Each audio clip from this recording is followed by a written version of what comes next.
This is an SUTV News Update, brought to you by the NDSU Bookstore.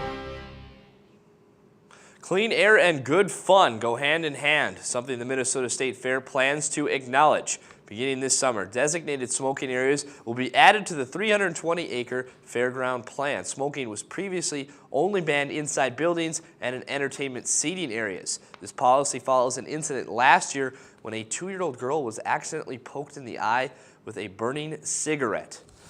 A ruling handed down Tuesday in Minnesota will make getting home from the bars on your Segway a little less risky. Appeals court judge Margaret Chutich upheld the dismissal of drunken driving charges against a man from Medina who was pulled over last year and given a DWI on his Segway. A breath test on the man put his blood alcohol level at 0.19, well over twice the legal limit to drive. The court said that Segways don't meet the definition of a vehicle since they aren't designed for road use and they are not legally allowed on roads when a sidewalk is available.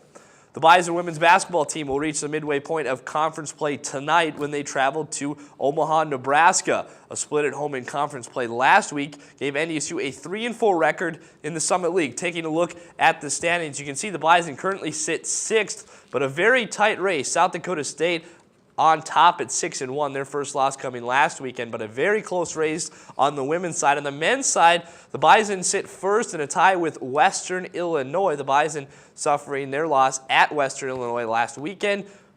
South Dakota State sits third at 6-2, a very important game for the Bison this weekend as they travel to Brookings, South Dakota to take on third place Jackrabbits.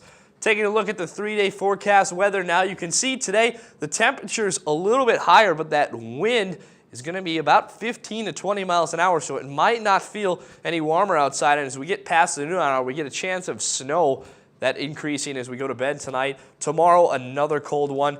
Skies will clear up, no snow, but a very low temperature there at -11. However, there is some reprieve in the forecast Saturday, Sunday, and into Monday. Highs of 30 on Monday. We may even get above freezing, so it's going to feel a little tropical out there this weekend and the early parts of next week compared to this week.